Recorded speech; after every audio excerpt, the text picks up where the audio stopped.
Spanish negation is refreshingly simple. One word, one position, one rule. Compare that to English, where making a sentence negative requires you to summon helper verbs, figure out where not belongs, and sometimes completely restructure your sentence. Spanish just puts no in front of the verb and calls it done. Let me show you how powerful this simplicity really is.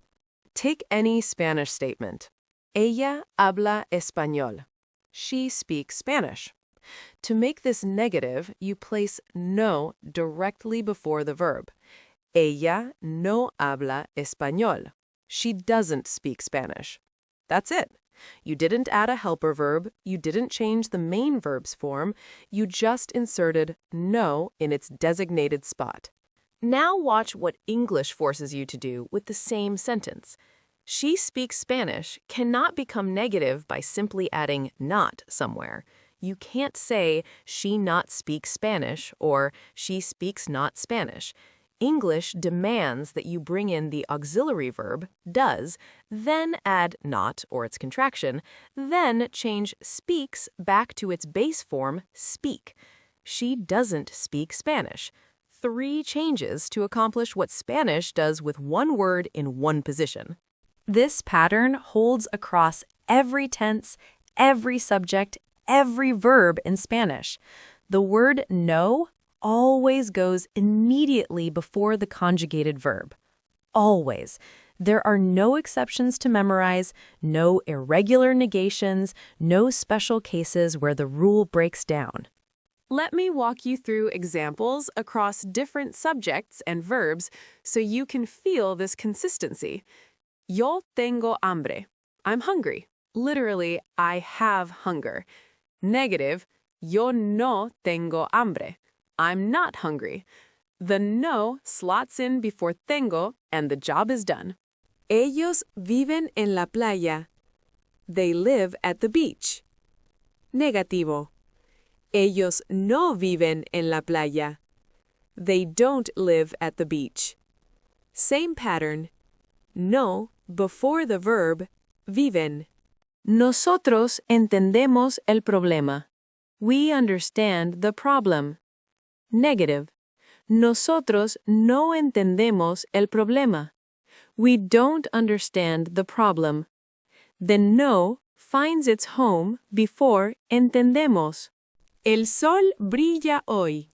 The sun is shining today. Negative. El sol no brilla hoy. The sun isn't shining today. Before the verb, every time. Here's something important to internalize. In Spanish, no isn't floating around looking for a place to land. It has one job and one location, immediately before the conjugated verb. When I say immediately, I mean nothing comes between no and the verb. They're neighbors who don't allow anyone between them. Well, almost anyone. There are a few small words that can squeeze in there, which I'll mention shortly. But for now, think of no and the verb as being glued together. Let's look at questions, because negation works the same way there. ¿Tienes tiempo? You have time. Question, ¿Tienes tiempo? Do you have time? Negative question, ¿No tienes tiempo? Don't you have time? The no still sits before the verb, whether you're making a statement or asking a question. ¿Quieres café? You want coffee. ¿No quieres café? You don't want coffee? Same position, same simplicity. Now, what about sentences where the subject comes after the verb? Spanish allows flexible word order, so you might hear María no trabaja hoy or no trabaja María hoy. In both cases, no stays attached to the verb. It doesn't matter where the subject wanders. The no follows the verb like a shadow, always positioned directly in front of it. Let me address something that confuses English speakers initially. In English, we have contractions like don't, doesn't, isn't, aren't, won't, and dozens of others. Each auxiliary verb has its own negative form. Spanish doesn't work this way. There's no contraction of no with verbs.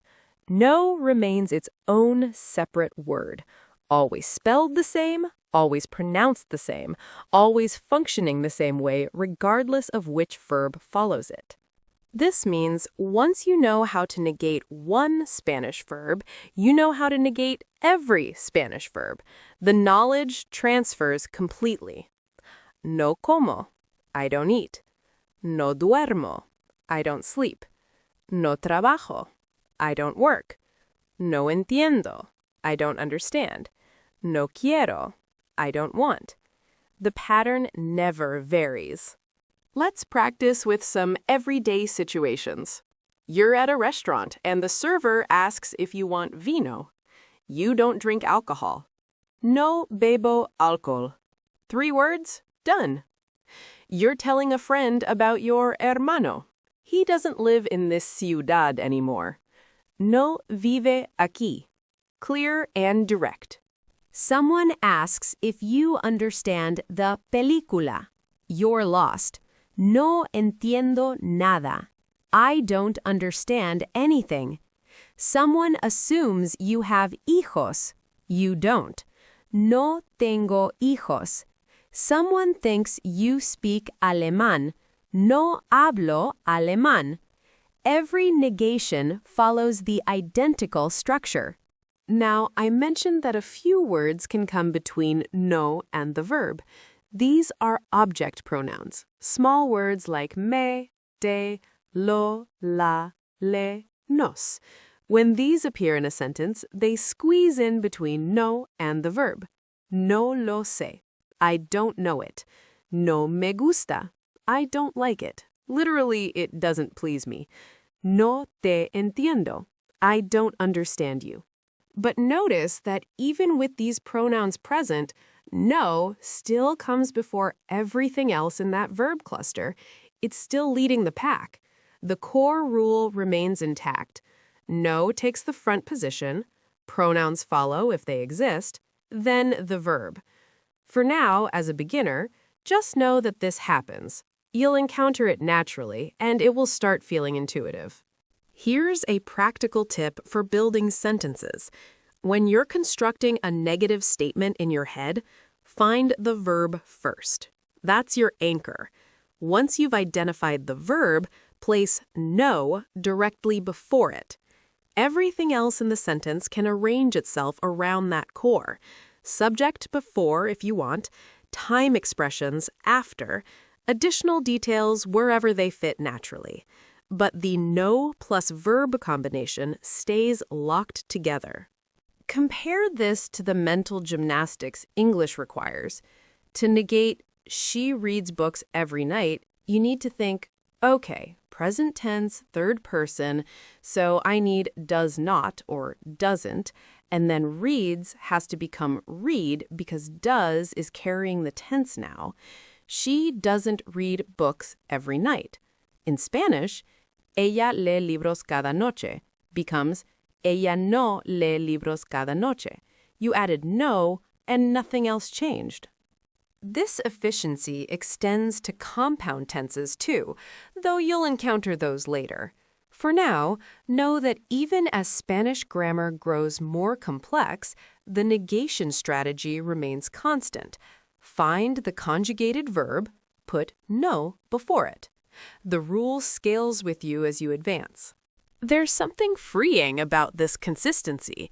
You never have to wonder which negative word to use or where it goes. You never have to match a negative form to a particular verb type or tense. Spanish gives you one tool that works everywhere. No before the verb. That's your complete negation toolkit for most situations you'll encounter. Every positive sentence you learn automatically has a negative twin waiting to be born. Just add no in its spot, and the meaning flips. Hablo becomes no hablo. Quiero becomes no quiero. Puedo becomes no puedo. Sé becomes no sé.